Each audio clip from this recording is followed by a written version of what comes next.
Hello racing fans, and welcome to another edition of Handicapper's Corner, brought to you by the Derby Bar and Grill. I'm Mike Heads along with Drew Forster. We're going to go through the Sunday, June the 1st races at Hastings Racecourse. We do have 7 races on tap. Should be a great day. Weather's supposed to cooperate, and got a good card too. Yeah, be a very good weekend. Very competitive races. One quick note, I have to say, happy 40th birthday to Hall of Fame jockey Mickey Walls. All right, yes, Mickey, a good friend. I know you grew up with Mickey Walls. Of course, rode here, I think it was still 1990. Briefly. And then he turned 16, and then he was off to Toronto and off to Greater. Yeah, he won Queen's Plate winner. Yeah. But as you mentioned, happy birthday to 40. Mickey Walls. Good friend of yours, and of course I know him quite well. Know his father, Joe and Carol, of course. Good, excellent hand, Mickey Walls. Mickey Walls, 40 years old. Just 40 years young. I wish it was 40. Okay, on to the first race. I got a field of 6 to kick things off on the Sunday opener. 4,000 non-threes, going 6.5 furlongs. I landed on the 3-horse Royal Victor. Dropping significantly in class, was up on the pace against some pretty good horses. Ruffy Joe, Peyton's wasn't with those horses, but those were off the pace runners. But Leo's in the House was prominent early. This horse was fighting early and did a lot of running, and ended up mid-pack. But I think against this group, this horse has got to be pretty dangerous. So I like Royal Victor. But the 5-horse Chapel Boy goes back without blinkers. The 2-race experiment with blinkers didn't work, so a lot of his good races last year were without the blinkers. So look for Chapel Boy to be running on late and give him a shot. I put the 2-horse McKenna, who go in blinkers. Blinkers on for McKenna and Richard Hamill and Jody Rawson in for third. But I really like Royal Victor. I mean, I think that's the horse. 3-5-2. I agree. I think he's the horse to beat here. Second spot, I put Joint Choice. Horse who likes to hit the board. Yeah, I left that horse off. Yeah, I shouldn't have maybe. But he started out, he ran much higher all last year. He had a lot of seconds. This horse just loves to run second. Started out right at the 4,000 non-2 level, fits well in the non-3 level, but I don't think he can beat Royal Victor. I got him in the second spot. At third spot, I put McKenna, your third horse as well. Jody Ross and Richard Hamill, they knock out 33% together. Jody's off to a good start, and of course, Richard Hamill is as well. 3, 6, and 2 for me in the opener. On to the second, claiming 8,000 for older boys, going 6.5 furlongs. And I've gone to the 5, Bubba Fizz. Bit of a wild, bit of a long shot here. But he ran a good second at Kai's Command. And Kai's Command is kind of the boss in this category right now. You're around $8,000 horses. I really like Kai's Command. He just ran second to him there in a good time of 16-3. I got him on top. Second spot, I put Honestly Ossifer. Our friends Praven and Brody Sorensen on this horse. Good friends of the Derby Bar and Grill and the show. Got him in the second spot. Come up from Phoenix. Good run first out. 17-1. Did it easily. Win by 3 3.25. Over $4,000 horses, but tough old $4,000 horses like Swiss Arrogant, Reyes Reno. I think he fits well here too. I got him in the second spot. And the third spot, I went to the 1 Talket's Charm. This is a wild card. A horse has strung together some wins here last year, even winning for $25,000. Then he came into an allowance race against Liberty Cup and then was eased. Came back after that. Obviously, something wasn't right. Got beat 33 legs. Basically eased twice in a row. Yeah. He's had the winner off. Now he comes back at $8,000 level. Goes back to his old barn. They purchased him back, because Dave Bell did have this horse back in July prior to being claimed by Monica. Yeah, so he comes back to his barn. Dave was doing well with the horse, kind of got the horse going the right way. And I put him in the third spot. He's definitely kind of a wild card in here. I could see him doing anything, but I got him in the third spot. I got 5-7-1. Yeah, I wish the distance was a little longer for Talket's Charm, but you got to start somewhere anyway. But you're right, the works are good. Looks like this horse has turned the corner, and it is going to be a pretty cool little horse again this year. I did go to the 2-horse though. Lookout Dubai, dropping from 16,000 in here for the 8. Looks like the controlling speed, and that's the key for me. Do I think he's the best horse in the race? I guess he could be, but I just think he's going to get the right trip, and he's going to get loose on the lead. When this horse gets loose on the lead, he can post some pretty dynamic fractions and keep going. So I like him to win it, and I don't mind the change to Richard Hamill either. So I like Lookout Dubai. But the 3-horse Stolen Otis, who had a tough trip last time. This horse had go back and watch the replay. You can watch the replays on HastingsRacecourse.com. Go to the replays. You can check it out, and you'll notice on that race that Stolen Otis lost some valuable position early in the race, was kind of lost some momentum angling out, turning for home. Still ended up, I thought, a good third. I think he would have been second with a clean trip, but I just thought it was kind of a herky-jerky trip, and I think he gets a better one from the 3-hole. He had an outside draw last time. And I put the 7-horse, honestly, Ossifer in for third, pardon me. I agree, good win first time out. We'll see how good he is. You know, he gets his acid test. He easily bested those $4,000 claimers. Swiss Arrogant right, would get murdered in here, and so would, you know, Ray's Reno, but you know, but he did everything right. He did it easy. So he did good. So I mean, he might be a horse that's back on the way up, and we'll see. Alex Pisona re-rides for Taylor Anderson, and but I think Lookout Dubai has the tactical advantage, and that's why I took him to win it. I went 2, 3, and 7 in the Sunday second. On to the third race. Got a maiden allowance, filly and mare field here, going 6.5 furlongs, and a field of 8 heading to the post, and everyone coming out of the Champagne Gal race really interested me. There's a lot of horse. There's a big. If you watch, like I said, if you watch the replay, go to the replay center and watch this. There was lots of action. There's a whole story to be told in that Champagne Gal race. And my top 3 picks are the 1, 4, and 5, and all 3 of them were compromised by circumstances in the races. The 1-horse Flatter You clipped heels at the quarter pole. Was actually trying to get. There was a long inquiry, but he was just in a tough spot. Ended up, kind of getting shut off and losing all chance. Yeah. But this horse, with a better run, will be dangerous. The 5-horse Enya was squeezed out on the first turn. Had some trouble late in the race. It was just her first start. She got beat less than 2 lengths. And the 4-horse Farniente had an outside draw. It was wide the whole race. Was in between horses near the end of the race, and it was kind of an odd trip for Farniente as well. So I think those 3 horses all had tough trips, and I'm going to try them, you know, to run 1, 2, 3. I left the 8-horse, I Dig That, who beat them all, but had a perfect trip. Yeah. This horse was on the lead, was not compromised by anything. The other 3 horses had some troubles and would have made things interesting, and that's why I've gone to the 1 Flatter You over the 5 Xenia and the 4 Farniente. So it's 1, 5, and 4 for me in the third. I saw it very similar to you, Mike. I thought Flatter You ran a winning race. Yeah, it was going through. It looked like to get the lead. Yeah, it looked like she was passing I Dig That and the leaders. Clipped heels lost all chance there. With a clean trip, Amadeo Perez, I like her on top. Xenia, as you mentioned, of course, our local celebrity horse, Ryan Nugent-Hopkins' horse, ran a very big race. When you look back, everything that she went through, only got beat a length and 3/4. Obviously, there's some talent there, and if she moves forward off that first race. Just one race, she's the one that could, you know, a lot of these horses have had a lot of chances, and she's one that could really be dangerous. Yep, absolutely. And the third spot I put I Dig That. As you mentioned, she did just get beat a neck by Champagne Gal last time. She did everything her own way, but I do think she's the speed of the speed again, and she hits the board a lot, right? 6 starts, 3 seconds, and a third. I'm not going to leave her off the ticket. I got her in third spot. 1, 5, and 8 for me in the third. On the fourth, Maiden, 12-5 for fillies and mares. I have gone to the 8 Irish Lyric here. Again, our good friend Praven Sorensen's horses. Good run out last out behind Battling Brook. Just got beat 3/4 of a length.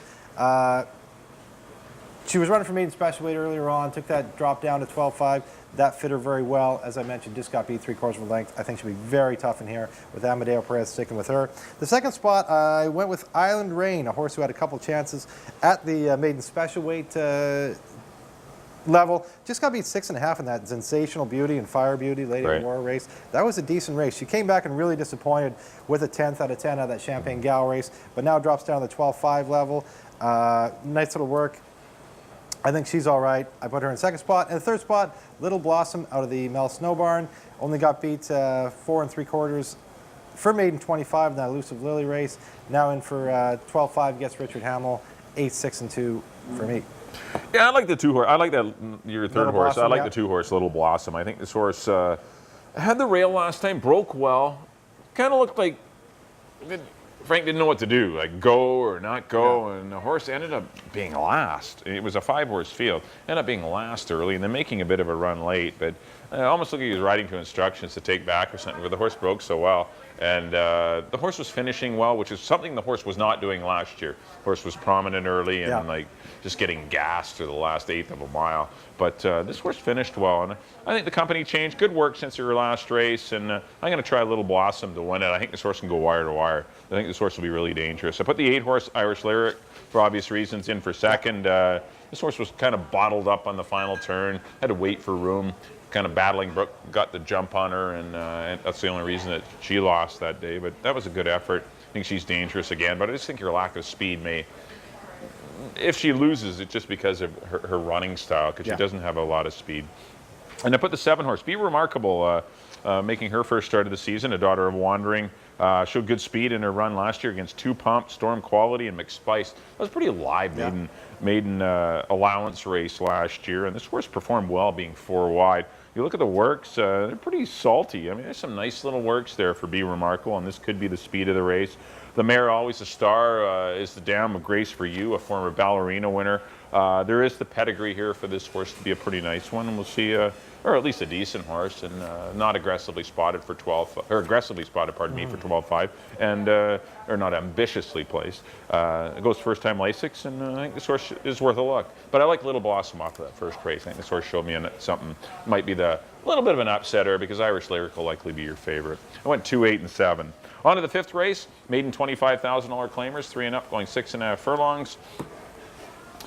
It's a good race. I like the 11 going post race. I like the 11 Cowboy Commander last time, and this horse, I picked it. It looked every bit a winner. Got asked to do a lot by Rico Walcott. This horse was looked like he was going to take back, but he changed his mind going into the turn because there was a Troy Taylor runner, one of the Galovic horses. Yeah, he ran a winning race last time. And then he got caught up in the pace. Opened up again and just kept. He was like in a 6.5 furlong drive, and it was like this horse finally just was gassed, and Street Map came and got him right on the line. But this horse was well clear of the 3rd horse. I picked him 2nd, but I'm going to go to the 4 horse. It's Finally Friday, dropping out of maiden special weight. This horse had a lot going on in its first race, and especially its 2nd race. This horse was hit. Both races is amazing. This horse stumbled on its own first time out. Second time out, got hit, stumbled again. Like 2 races in a row, you hit and you almost go to your knees and losing all chance. Then the horse rushed up, got in contention, went near the half in 45 and 2. Was only 4 lengths off the 109 and 2. This horse ran a huge race. I mean, this horse did a lot of running. I had to get tired late. Gets in light with apprentice Corinne Andros. This is a big break in the weights. Just a horse to look at, you know, at what could be a pretty nice price. And the barn's been going well. So I'm going to try the 4 horse. It's Finally Friday. Might be the speed of the race. There is some other speed in here with Devon Wake, Carson City Brown, and Overtime. But I think this horse could be the speed if it finally doesn't fall on its face leaving the gate. But I put the 11 Callaway Commander, who's the obvious choice, but has to deal with the 11 hole, in for 2nd. And I put the 2 Devon Way, who was running against some pretty nice horses last year. Majestic Mark off the top. We ran in the Futurity as a maiden. Works are good for Cindy Krasner, and Keyshawn Bell Goldman could have rode a couple others, I guess, in here, and he ended up on this one. So I'll put this one in for 3rd. But I like the 4 horse. I'm going to give the 4 horse a shot. 4, 11, and 2. That's good. Going for the price. I did go to the 11 horse. I went to your, your favorite. I liked it last time, and I thought that was a very, as you mentioned, absolutely, hardy run last time. If the 11 hole doesn't kill him, he's got Amadeo Perez on him, who is a very good tactical rider. So I'll put that. The 11 hole might even help him compared to what he went through last time. Is that he's not going to, be in between. Go crazy. He kind of had to commit at a certain point, find his spot. and it got him into a drive. It got him into an early. He got him into a battle, which it ended up, undoing him at the end. Cost him. So I'll put 11 Cowboy Commander on top. The 2nd spot I put Pacific Crest.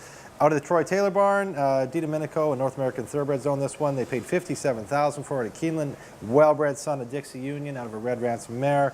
Just the connections alone, the works are good enough. A minute and 3 for first out maiden 25. You have to admire that. Strong connections. I'll put him in the 2nd spot. In the 3rd spot, I went to the 7. A bit of a long shot here. Mike Shabara's horse. Mike Shabara, ex-rider. Always has like 1 or 2 horses. He does a very good job with them. Yeah, he does.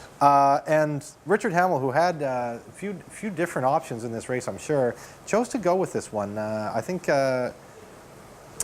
Hamill's agent probably had, maybe saw something you liked about this horse. Well, this horse actually, I went back and watched the replay. Sorry, but this horse had the 1 hole. Yeah.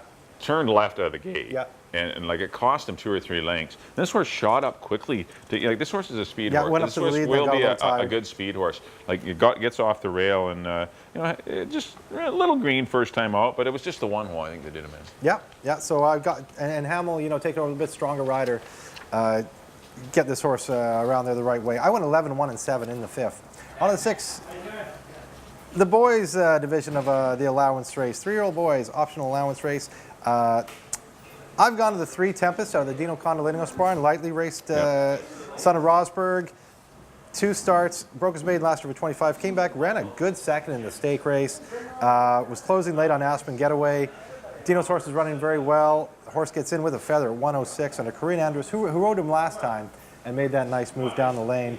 This is a much softer spot. I got him on top. The second spot, I got Burnaby Baron, horse who ran good in this race last time. You got an insulation. Are you buying the insulation business that he has? I need some insulation for my house. Yeah. I am picking a lot of Praven's horses today. Yeah. I got him in the mix, but Burnaby Baron figures to be right there off a good third behind Jordan's Quest and Never a Better Cause. And in the third spot, I went to the 6th Lord Galovic out of the Troy Taylor barn. Another one who's in that Jordan's Quest race, run 4th under Mario Gutierrez. Alex Bizzono takes over today. You can make a case for a lot of these horses. I ended up going 3, 2, and 6. Yeah, I agree. I got the same 3 horses. I like Tempest on top. But even being back in an allowance race, the 3-horse Tempest gets Lightly in raced horse. with 106 pounds too. Like he was in a stake last time, so there's assigned weights, and 115, now 106. This horse gets a huge break in the weights, and Tempest is your horse to beat off of that runner-up effort. Didn't need the 9 or 10 pound break, but it's getting it. So it's just, all things point to Tempest. I put the 6 horse Lord Galovic in for second. Had a brutal 4-wide trip last time, and the pace scenario hurt him. Jordan's Quest got easy lead, 22 and 4, 46, and just sprinted away. And this horse was out in the middle of the track the whole way. But I think that's where he's probably more comfortable. Yeah. Because he's kind of an awkward horse. He's kind of a little green and shy around horses. So, but you don't want to be 4 deep. He is. Maybe 2 or 3 deep might be the spot here for him, and he might be part of your exactor. And I agree with this. The 2, Burnaby Baron for Praven Sorensen. And Phil Hall, this horse is, I just wish there was a little more speed in the race to help him out, but still he's a horse running well. I went 3, 6, and 2, I agree with you. Yeah. In the 6th. On to the 7th race, got some maiden 5 grounders to close out the weekend. Going 6.5 furlongs, and I landed on the 2 horse. A bunch of the boys showed some speed against maiden 25 grounders. I know he's been a disappointment after his expensive yearling purchase, but the connections just ram him down for 5. This is where he needs to be to win a race or to lose him. They want him to have a new owner after this race, and perhaps they will. But he's a horse that has definitely been given up on, but still at least showed a little bit of run in that first up run against better horses. So I'm going to try him to win it. Put the 4 horse Tanya's Twister in for second. 4-year-old making her debut for Pedro Alvarado. I like the mare Tambelina Rose. Rosie Anderson had that horse. And the work tab's good. The barn's been going lights out, been doing very well. And Richard Hamill rides. I wouldn't be surprised to see this one pretty alive at first asking. Definitely watch the tote board on this one. This is not a tough spot to debut. And another debutante is a 9-horse Prince Rainier for Troy Taylor and the North American Thoroughbred Corp. I mean, I think this horse is, not out of the mare Bella Rainier. By the sire Sir Galovic is spotted for action, and the works are decent, but you must respect the connection. So I put that one in for third. Didn't know where else to go. A lot of these other horses just haven't shown a lot, but I went 2, 4, and 9. That's the way I saw it in the finale. I got the same horses. I just flipped up a little bit. A bunch of the boys you can't ignore. They thought enough of them to run from maiden 25 first out, as you mentioned, very well bred. No takers. Maybe you might get a taker. Maybe heavy favorite too out of the Anita Bolton barn, which is lights out this year. Drops in for 5. Amadeo sticks with him. That's your horse to beat. I put the Troy Taylor horse in second, Prince Rainier. The reasons you mentioned, good connections out of the tough old mare Bella Rainier. And I put Tanya's Twister, Pedro Alvarado's horse in the third spot. So I had the same horses, just flip-flop the bottom 2, 2, 9, and 4. That's the way I see it in the nightcap. That'll do it for our analysis of the June 1st card. Up next will be our picks. Mike, as always, you're up first. Back in race number 1, went to the 3-horse Royal Victor. 3, 5, and 2 for me in the Sunday opener. In race number 2, I went to the 2, the Speedy Lookout Dubai. Hopefully going to go wire to wire, get back on track on the class drop. I went 2, 3, and 7. Race number 3, the troubled number 1, Flatter You, over the another troubled filly, Xenia, and the 4, Far Niente. All 3 of them had trouble in their 2013 day, or actually the last race, but 1, 4, and 5 for me in the third. And the 4th race, number 2, Little Blossom, 2, 8, 7. 5th race, number 4, It's Finally Friday, over Price over the 11, Cowboy Commander, and the 2, Devon Way. The 6th race, we both agree on the 3, Tempest, 3, 6, and 2. And in the 7th and final, number 2, A Bunch of the Boys, 2, 4, and 7. I put 2, 4, and 9, pardon me, in the 7th. On to Drew's picks. In the first, I agree with Mike. I went with number 3, Royal Victor, over the 6 and the 2. In the second, number 5, Bubba Fizz, over the 7 and the 1. In the third, I'm with Mike. Number 1, Flatter You, over the 5, Xenia. And the 8, I Dig That. In the fourth, I went to the 8, Irish Lyric, over the 6 and the 2.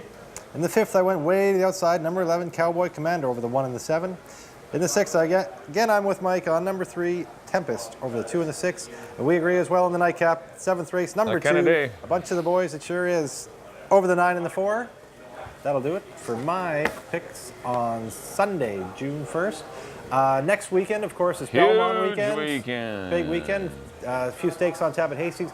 And, of course, the Belmont California Chrome going for the Triple Crown.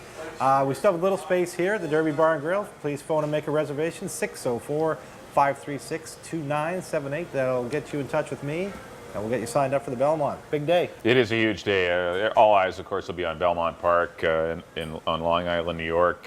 Whenever you have a horse going for the Triple Crown, you can't beat it. And it's a huge card, too. Like Broadway Empire is running that day. Yep. Broadway Empire, of course, was nominated to, I believe he was nominated to the BC Derby last year. Yeah. Of course, didn't won run. The Canadian Derby. But he won the Canadian Derby, ended up winning the Oklahoma Derby. Neat horse, Robertino Diodoro.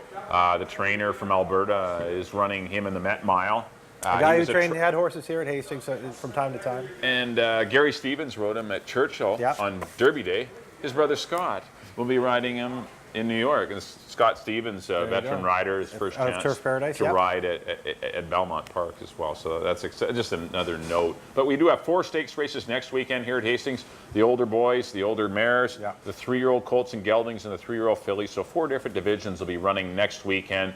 So we do have a great live program as well, of course, with the Belmont Stakes, the third jewel, the Triple Crown, next Saturday, though. Our stakes races will be on the Sunday, but should be a great weekend. So that'll do it for this edition of Handicapper's Corner. Hopefully we've enlightened you a little bit and get you some winners and enjoying your Sunday afternoon.